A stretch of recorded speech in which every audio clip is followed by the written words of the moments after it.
like I am not trying to, offend you. But we are in the end times. We're in the last days, and I just want to preach my message out. And I may not be right about all of this stuff. I may not be right about any of this stuff. But right now, I'm being honest. I'm giving you my real opinion that I actually believe, and I hope you guys understand. And I'm telling you why I don't trust Hinduism. So if you guys have seen my last video, you guys will know that I've been talking about how the fallen angels were actually in the skies of Hinduism. Like all the Hindu gods, they're actually fallen angels, demons. And I know this sounds crazy, but you have to hear me out. See, it's something you have to realize. Look at all the Hindu gods and just take a quick look at them. Just look at them. It looks extremely demonic. And I'm not trying to be rude, but look at that.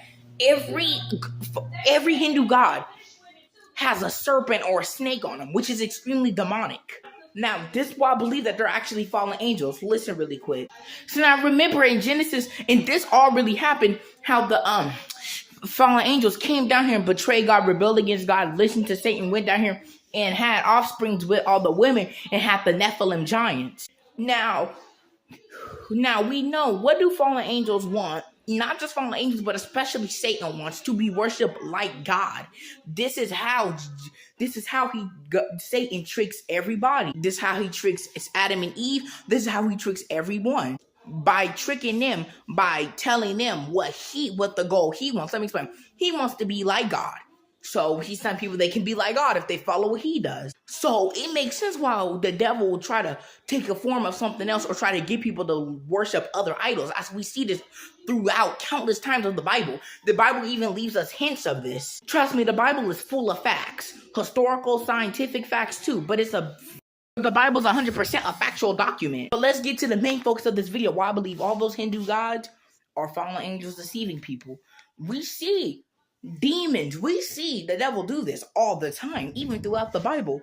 That's why the Bible tells us don't have no other gods besides him. Don't worship any other god.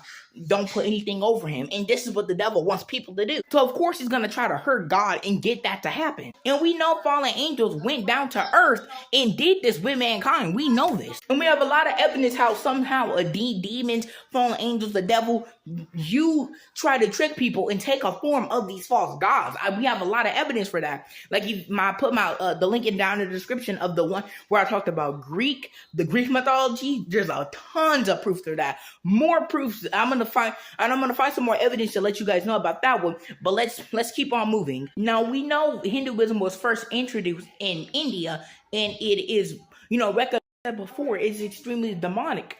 The type of symbols, all of that. You don't find that suspicious? Come on. Every Hindu god have a type of snake around. That's demonic. We know what the snake represents. These symbols, it looks extremely demonic. People love to accuse the Bible of being written by aliens or having aliens. These things, well, some people believe in aliens. I believe that they're fallen angels or demons. But look at this. Aliens. People are not talking about how these Hindu gods look exactly like what the definition of the term alien is. It doesn't look right. And it looks extremely demonic. Look at this. And the crazy thing is about what happened to the people who pray to the Hindu gods. Now, if you don't really like too much gory stuff, you may have to leave this video because this is going to get crazy. Because I'm about to show you about the people who believe in these Hinduism and all this stuff. No, this is not Joe. This is the real person right here. I'm praying for the person. I hope they get better because I know how it feels to be made fun for a condition or anything that you have. But this is real, including this man right here and this man. And I'm not trying to be rude. I'm not accusing people. I'm not saying I'm not to this theory. Many common mythological elements are shared across India, Persia, Mesopotamia, and Europe. These similarities are commonly dismissed by mainstream academia, despite the ever-mounting evidence of our common ancestry. Western academics all too often disregard the obvious cultural connections between the Sumerian, Egyptian, Indus Valley, and Asian civilizations. Instead of compartmentalizing each culture into a mutually exclusive analysis, the archive will endeavor to connect some dots between them. The focus of this presentation will be on the ancient Hindu civilization's connection to the Sumerian pantheon of gods known as the Anunnaki. The historical record is replete with accounts of extraterrestrial involvement in human development and evolution. They were reported by many ancient civilizations, including the Sumerians, Egyptians, Greeks, Romans, Europeans, Mesoamericans. But the scriptures of the ancient Hindu civilization, during the time it was known as the Rama Empire, hold massive amounts of information about these beings who came to Earth from the heavens. When comparing texts from the Vedic scriptures with the Mesopotamian cuneiform tablets, we can see a very strong similarity between the Sumerian gods and the Hindu gods. Personalities, behaviors, doctrines, passions, wars, technologies, architectures, and many events suggest the ancient Hindus were not talking about mythic creatures or fantasy deities, but real beings. Superhumanoids coming from stars and their interaction with mankind. First known civilization in human history.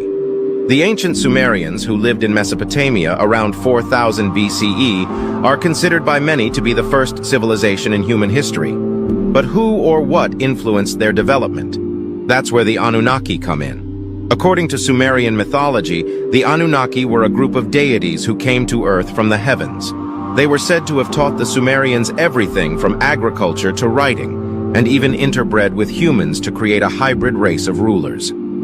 Some researchers believe that the Anunnaki may have been ancient astronauts or extraterrestrial beings who visited Earth in the distant past. Others argue that they were simply a metaphorical representation of natural phenomena, such as the cycles of the seasons. Regardless of their true nature, the Anunnaki continue to fascinate and intrigue people around the world. Their alleged influence on the Sumerians and their legacy in human history are still being studied and debated. Chapter 12. And there appeared a great wonder in heaven, a woman clothed with the sun, and the moon under her feet, and upon her head a crown of 12 stars. And she, being with child, cried, travailing in birth, and pained to be delivered. And there appeared another wonder in heaven, and behold, a great red dragon, having 7 heads and 10 horns, and 7 crowns upon his heads. And his tail drew the 3rd part of the stars of heaven, and did cast them to the earth. And the dragon stood before the woman which was ready to be delivered, for to devour her child, as soon as it was born. And she brought forth the man-child, who was to rule all nations with a rod of iron. And her child was caught up unto God, and to his throne. And the woman fled into the wilderness, where she hath a place prepared of God, that they should feed her there 1,260 days. And there was war in heaven. Michael and his angels fought against the dragon, and the dragon fought and his angels, and prevailed not, neither was their place found any more in heaven. And the great dragon was cast out, that old serpent called the devil and Satan, which deceiveth the whole world. He was cast out into the earth, and his angels were cast out with him. And I heard a loud voice saying in heaven, Now is come salvation and strength and the kingdom of our God and the power of his Christ. For the accuser of our brethren is cast down, which accused them before our God day and night. And they overcame him by the blood of the Lamb and by the word of their testimony, and they loved not their lives unto the death. Therefore rejoice, ye heavens, and ye that dwell in them. Woe to the inhabitants of the earth and of the sea, for the devil is come down unto you having great wrath, because he knoweth that he hath but a short time. And when the dragon saw that he was cast unto the earth, he persecuted the woman which brought forth the man-child. And to the woman were given 2 wings of a great eagle, that she might fly into the wilderness, into her place, where she is nourished for a time, and times, and half a time, from the face of the serpent. And the serpent cast out of his mouth water as a flood after the woman, that he might cause her to be carried away of the flood. And the earth helped the woman, and the earth opened her mouth, and swallowed up the flood which the dragon cast out of his mouth. And the dragon was wroth with the woman, and went to make war with the remnant of her seed, which keep the commandments of God, and have the testimony of Jesus Christ. Amen.